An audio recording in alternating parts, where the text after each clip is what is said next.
सुनो, इस दुनिया का सबसे बड़ा स्कैम कौन सा है? कल, टुमारो। ऐसी कौन सी चीज है जो ना तो आज तक किसी को मिली है और ना कभी किसी को मिलेगी? कल, टुमारो। दुनिया की कितनी भी कीमती घड़ी समय से ज्यादा कीमती नहीं हो सकती। किसी इंसान की जिंदगी का सबसे सैड मोमेंट कौन सा है? जब समय निकल जाने के बाद उसको लगता है कि शायद मुझे वो काम करना चाहिए था, शायद मैं वो काम कर सकता था। आज आपकी जितनी भी उम्र है, अगर आपके पास समय और समझ दोनों है तो आप समय के मामले में दुनिया के सबसे लकी इंसान हो। क्योंकि अक्सर जब समय होता है तो समझ नहीं होती, और जब तक समझ आती है समय निकल चुका होता है। अब एक भी सेकंड बर्बाद नहीं। खबरदार, मैं समय हूं। मुझे जितना बर्बाद करोगे उतना मैं तुम्हें बर्बाद करूंगा। जब तुम कल चादर में मोबाइल चला रहे थे तब भी मैं बर्बाद हो रहा था। जब तुम सुबह को अंगड़ाइयां ले रहे थे तब भी मैं बर्बाद हो रहा था। जब तुम काम चोरी कर रहे थे तब भी मैं बर्बाद हो रहा था। मैं समय हूं। मुझे अगर आज बर्बाद करोगे तो तुम्हें कहीं का नहीं छोड़ूंगा। मेरी अगर इज्जत करोगे तो तुम्हें वो हासिल करके दूंगा जो तुम करना चाहते हो और जिसके लायक तुम डिजर्व करते हो। समय को बर्बाद करने वाला हर इंसान बर्बाद होने वाला है। जिसने इतिहास में समय को बर्बाद किया था वो खुद बर्बाद हो गया था। समय के नियम सिंपल और सबके लिए समान है।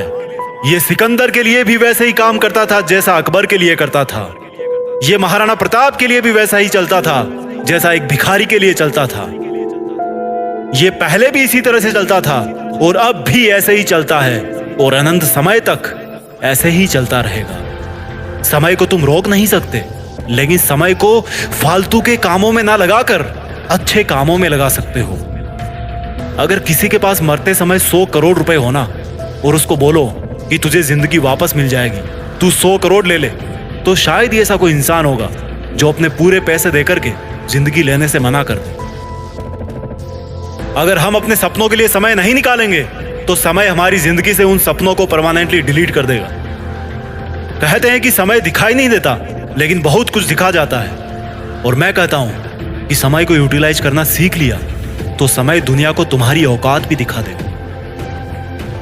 आप चाहो तो गुजरे हुए समय का अफसोस कर सकते हो, लेकिन यह भी याद रखना कि जिस समय अफसोस कर रहे होंगे ना, उस समय भी समय गुजर रहा होगा।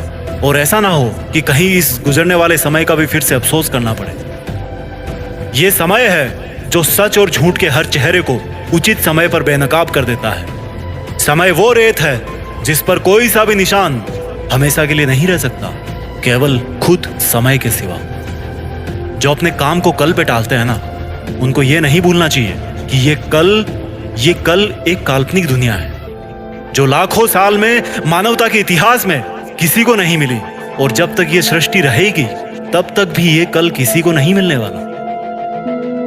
समय तो वर्तमान की थाली में ही परोस के दिया जाता है, ना कि इतिहास में, ना कि भविष्य में, केवल वर्तमान में। अपनी सुंदरता का आज गुमान मत करना।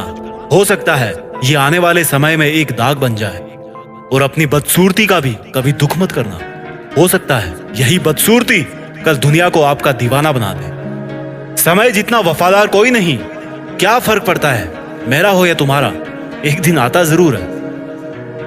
इस दुनिया में जो समय के मामले में अमीर है ना, जिसके पास जिंदगी जीने का बहुत सारा समय है ना, वही असली अमीर है। समय है तो हर चीज आ जाएगी, और समय नहीं है तो पास होती हुई चीज भी धरी रह जाएगी। जब खुद का अच्छा समय आता है ना, तो दुनिया के सामने हमारा असली चेहरा आता है, और जब बुरा समय आता है तो दुनिया का असली चेहरा हमारे सामने आता है। समय की गुजारिश इतनी सी है कि उसको बस बर्बाद मत करो। समय की एक्सपेक्टेशन केवल इतनी सी है कि उसको सही ढंग से काम में लो। जिंदगी में आपका कोई रिश्ता सही हो या ना हो, बस अगर समय सही है ना तो सब कुछ सही है। इसलिए समय को बर्बाद ना करें। आइए कुछ ऐसा करते हैं कि देश में अपना नहीं बल्कि दुनिया में देश का नाम करें। जय हिंद, वंदे मातरम।